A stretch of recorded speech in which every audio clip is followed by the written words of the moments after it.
Lietuvos motociklų sporto federacija ir Pakruojo motoklubas Robusta pristato Lietuvos taurės antrasis etapas Petrašiūnuose.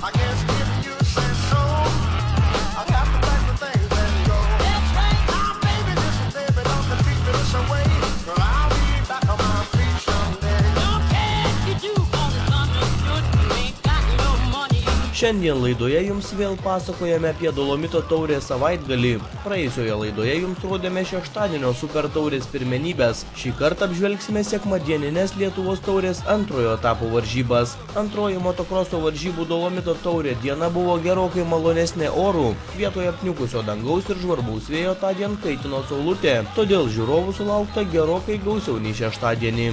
Daugelis klasių yra sujungta, viso netgi sportininkai dalinasi į 18 klasių, bet vyksta 6 važiavimai, motociklų klasės sujungtas. Na, matome, oras puikus, trasa organizatoriams tikrai reikėtų padėkoti, nors ir dulkės kyla, vėjas karšta, bet jis sugeba gražiai per tarpelius palaistyti, nesutrukdo varžybų, viskas eina pagal minutes. Taip, kad kol kas viskas labai tvarkingai, šiandien labai gerai sekasi, praktiškai greitoji nepajudėjo iš vietos, nebuvo jokio rimtesnio virtimo. Aišku, kad neprisišnekė dar, varžybos nesibaigė, bet kol kas viskas labai puiku. Sekmadienio varžybose intrigos buvo ne ką mažiau nei šeštadienio super taurėje. Tai patvirtino ir sportininkų batalijos trasoje. Motokrosininkams koja kišdavo ne tik fizinio pasirengimo trūkumas ir įkaitęs oras, bet ir tokie techniniai gedimai, kaip per puslūžinėjantis duslintuvai bei išėjęs oras iš padangų. Štai ką kalbėjo sportininkai ir komandų treneriai apie super taurės antrąjį etapą. Sekėsi neblogai, trečias, antram važiavime virtau. Trasa paruošta gan gerai. Įsimušė nedidelės vagos. Šiandien patenkinti savo rezultatų. Sunku buvo. Sunku. Mažai pasiruošęs turbūt gal mažiau, bet... Kas sunkiausia? Turbūt išlaikyti pastovų tempą. O šiaip viskas tvarkoja buvo. Trasa smagi, viskas gerai. Nedulkėjo, nebuvo jokių įvykių. Viskas tvarkoja. Koks rezultatas? Berods 4, dar tiksliai nežinau.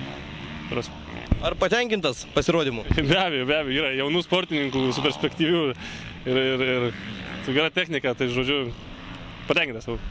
Sunku pavyti jaunimą? Be abejo, sunku, reikia daug treniruotis, reikia išlaikyti gerą fizinę formą. Šiaip varžybos visai geros, šilta, nėra purva, bet man pačiam tai nelabai. Pirmoje treniruotėje nuleido padangą. Ir nepavyko net padaryti net pusę jos. Pirmame važiavime man nuleido priekinę padangą ir galinę. Todėl turėjau lėčiau važiuoti, kad galėčiau pabaigti važiavimus. Tai visgi technika tik tai sutrukdė pasiekti kažko daugiau? Manyčiau jo. Ir mano konkurentui, kuris baigė pirmas, ir nukrito duslintuvas. Ir jis turėjo sulėtinti greitį, kad galėtų pabaigti važiavimą. Iš starto abiejų pirmas išlėkiau, bet jėgos apleido. Trečią kartą šiais metais ant motociklo tik tai. Trasa turbūt ne iš lengvųjų. Sunki trasa, gan greita labai, bet šiaip gera trasa. Paruošta viskas gerai. Pirmam važiavime sekėsi normaliai, bet užvažiavo manęs. Antram važiavime kelis kartus užgesau ir griuvau. Ar sunku varžyti su vyresniais sportininkais? Jo, su vaikais žymiai lengviau. Rezultatai vidutiniškai, gali būti ir geriau, bet važiavom kaip saužiavom, kiek sportuoja, tiek ir važiuoja. Kodėl sakote vidutiniškai? Kaip galima būti ir geriau. Kelinta pozicija? Bendra 4, šiaip 2 vieta buvo.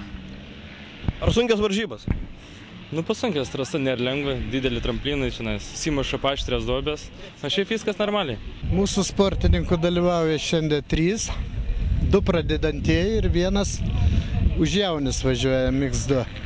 Rezultatai kol kas neblogi, už jaunis Laurinas Repečka 2, o pradedančiųjų Tomas Goštautas 801, o Podkočiūnas Eimantas 3. Savo klasėje Podkočiūnas 1 irgi, tarp MX2. MX1, Goštautas Tomas pirmas irgi. Ar patenkintas komandos narių pasirodymu? Nu labai kol kas patenkintas, tačiau dar vienas užvažiavimas, reikia tikėtis, kad irgi pasiseks mums. Savo klasėje užėmė 2 vietą, bendroje įskaitai taip pat 2. Ar patenkintas? Taip, labai patenkintas, važiuoja tik 2 metus. Taip. Ar sunki ši trasa? Ši trasa palyginus su kitom nėra labai sunki. Vakar teko važiuoti enduro cross'e, tai ten visai kiti sunkumai. Ką remontuojat? Gazų rankenėlė, biški sulūžo. Po virtimo pirmo važiavimo. Ar rezultatas nenukentėjo nugriuvus? Bendroji įskaitoje taip, savoje klasėje tai ne. Nenukentėjo. Koks rezultatas, jeigu nepasakys? Bendroji klasėje 7 ar 9, nežinau, savo klasėje 2. Aukščiau ir nebūčiau palipęs. Ar patenkintas pasirodymu? Iš pradžių taip, iki virtimo labai. O po to, yra kaip yra. Startas pasisekė puikiai. Stiprių varžovų nelabai buvo, tad, sakykime, nelabai sunku šiandien. Pirmas? Taip. Ar sunki ši trasa? Ganėtinai yra tokių elementų, kurie turi savo subtilybių. Ganėtinai greita trasa yra, didelį šuolį. Smagi viena. Ar buvo varžovų kas mynė ant kulnų? Šį kartą nelabai. Galėjo gal geriau sektis. Prieš paskutiniam rate griuvau, susikabinom su ratiniu. Nedavė aplenkti, susikabinom ir pergriuvau. Tai gerai, kad nieko rimta. Labai nukentėjo rezultatas? Ne, rezultatas nenukentėjo, bet pats šiek tiek traumą kažkokią gavau, rankai. Kas atsitiko?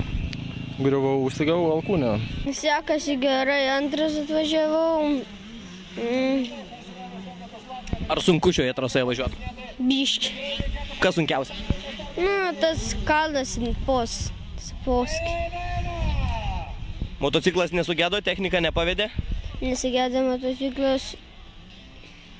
Viskas tvarkoje ir ar patenkinta savo pasirodymu? Nelabai. Kodėl? Nes... Turbūt visada norisi būti pirmam. Šiandien sekasi gerai, vakar buvo daugiau konkurentų. Šiandien sekasi gerai, bet truputį motociklas neina, yra gedimų biški. Bet vis tiek pasiekti pirmą vietą nesutrukdė turbūt? Jo, nesutrukdė. Ar sunki trasa? Trasa slidi, prilaistė biški ir duobių daug, tai kieta ir sunki slidi. Pripratęs turbūt prie jos? Jo, treniravausi. Sekės normaliai, rezultatai irgi. Trasa, biški akmenuota, bet nieko. Kokį rezultatą pavyko pasiekti? 4 prieš 85. Ar patenkintas? Трупути непотенький-то, сгалил и герил. Трасса хорошая, ну, пыль есть немножко, но так, ну, хорошая трасса, получше, чем везде. Результат? Результат 2 место, как бы в своем классе, а в общем 9-е. Tai kaip? Blogai. Kodėl? Užgesau. Ir koks rezultatas? Paskutinis. Nepasisekė? Ne. Daugiau važiavimų nebebus? Šiandien ne. Koks galutinis rezultatas? Nežinau. 5, 6. Nepasisekė varžybos? Pasiseks metinis rezultatas. Gal. Prie starto linijos stojo ir keletas merginų. Vienoms sekėsi geriau, kitoms prasčiau. Tačiau kylančios motokroso žvaigždės vyrams nusileisti neketina ir žada kovą kituose etapuose. Sunki trasa biški. Sekėsi pirmam užvažiavime gal prieš paskutinę, o dabar irgi gal prieš paskutinę. Viskas. Dauguma sportininkų vyresni ir visgi vyrai. Galbūt tai ir sunku? Taip. Ar pavyko aplenkti? Ne. Kitą kartą bandysi? Bandys. Važiuoju su pradedančiaisiais, su moterų klasė važiuoju. Trasa irgi nauja, bet labai įdomi ir gera. Tik vienose vietose biški nekaip nusekas. Greitis irgi normaliai. Atvažiavau vis tiek paskutinę. Bet normaliai, viskas gerai kol kas dar yra, nenukrito, jokių traumų nėra. Biški sunkiai, nes nesu savo motociklu, bet normaliai. Koks rezultatas? Moterų klasėje 1, o bendras 12 liktai buvau pirmą važiavimą. patenkinta rezultatu ir ar sunku šioje trasoje varžytis? Patenkinta, noris geresnių, sunku. Kas galbūt sunkiausia čia? Nežinau, net gal bangos man. Varžybose sulaukta ir nemažai kaimyninės Latvijos atstovų. Nors neretai braliukai būna vieni iš varžybų favoritų, tačiau mūsų tautiečiai šį kartą nusileisti nebuvo linkę ir susišlavė daugelį medalių. Susumavus visų važiavimų rezultatus paaiškėjo Lietuvos taurės antrojo etapo nugalėtojai klasėse. ATV Open klasėje šį kartą triumfavo Artūras Kulikauskas, pradedančiųjų tarpe greičiausias buvo Adomas Armonas. Hobby klasė buvo padalinta dar į 4 klases. Open M nugalėjo Egidijus Karaliūnas, MX2M Mantas Čižinauskas, V40 Saulius Stankus, o V50 Edmundas Makrov. 85 kubinių centimetrų klasėje ant aukščiausio nugalėtojų pakilos laiptelio lipo Jovaltas Cibas. 65 kubinių centimetrų klasėje pajėgiausias buvo Dimitrijus Goršanovs. MX2 pradedančiųjų klasėje pirmas finišavo Eimantas Patkočiūnas, MX1 nugalėjo Tomas Goštautas, o tarp moterų stipriausia buvo Erika Dvarionaitė.